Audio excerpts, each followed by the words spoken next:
Right. To really learn a lesson, get up close and personal with it, no matter how embarrassing or blush inducing being in the classroom is. My first lesson in peace occurred way back in the mid 70s and involves two of my cousins who are sisters. To preserve anonymity, let us call them Helen and Elizabeth. Helen and Elizabeth were my closest playmates from my childhood, as we saw each other every Sunday afternoon, and during the summer holidays, we would spend a week staying at our granny's house in a respectable housing estate in Dundonald on the outskirts of Belfast. They grew up on my uncle's farm, were full of energy and up for anything. It was quite the novelty for us back then to spend a whole week with our granny, whom we all adored, as she would give us her undivided attention and love.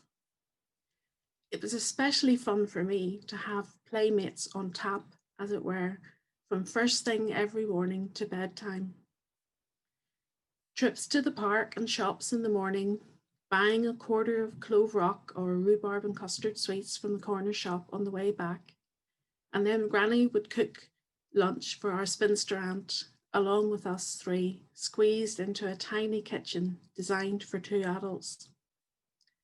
After dishing up our food, and everyone was chomping, Granny could be relied on to ask, "Now, is everybody happy?" After lunch, we would get up to all sorts of play adventures, creating show jumping courses around the back and front gardens. This was to indulge the family obsession with horses, or playing at dressing up in our aunt's clothes. Granny would keep us contented with a regular daily supply of those DIY quencher lollies made from orange squash poured into the ice cube tray with a cocktail stick added before being frozen.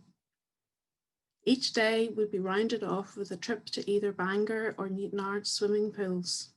All good tame stuff. With this sort of idyllic summer, what is the lesson in peace, you may ask? Well, as an early developer in terms of puberty, I had the misfortune of having to wear a bra at least a year or two before my cousins. The addition of this item of clothing to my suitcase was the root of much teasing, particularly as it meant I no longer needed to pad out the dressing up efforts with the way Helen and Elizabeth needed to. On the fateful day of my lesson in peace, devilment got the better of the girls, and they decided to prank me and my self-consciousness with hanging my bra out the front window of Granny's house. When I discovered what they had done, I was mortified and immediately decided in a massive huff that I was going home. I packed my bag and told Granny what I was doing.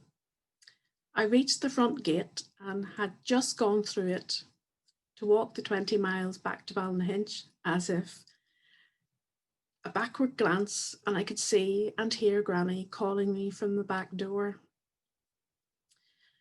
Now, as everybody knows, grannies are angels in disguise, and here was mine beckoning me to come to her.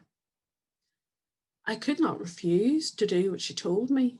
She was my mum's mum, so it was unthinkable to defy her. So I turned back, but still nursing my bruised 10-year-old ego. When I reached the back door, she looked down at me, and without drawing attention to my suitcase or my huff, she took 3 of the DIY quencher lollies from the ice cube tray that she was holding and said, "Here you are, give 1 each of these to Helen and Elizabeth, and you have 1 too." Boom, that was it, done. And so it was. I made up with my cousins and peace was restored, and we carried on as before. About 15 years after this encounter, I was a volunteer at an international community of lay and religious, Protestant and Catholics, at a conference retreat centre that existed to promote peace and reconciliation. As is often the case when two or more people share the same space for any length of time, there arose a conflict between two community members. It was particularly intense, and as we existed to pray for and support reconciliation, the situation seemed to shout, to me at least, practice what you preach, people. Community prayers each Tuesday evening at 5:30 were focused on reconciliation, and anyone could sign up to lead a creative reflection on this theme. And this conflict was becoming the elephant in the room, as it were. I had won the community over with the taste of Irish soda bread scones made to my mum's secret recipe. And as this situation was screaming out for a peace gesture, I signed up to lead a Tuesday evening prayer with the germ of an idea of an intervention to break the tension. So, prepared with a platter of freshly baked scones topped with butter and jam, I led the prayer with a retelling of the story of my peacemaking granny. And following Granny's lead, I invited the injured party to share around the scones with everyone. At the time, it felt like a risk. Either party might still feel aggrieved and upset and refuse to participate. But thankfully, they were not, and the gesture worked. Thanks, Granny.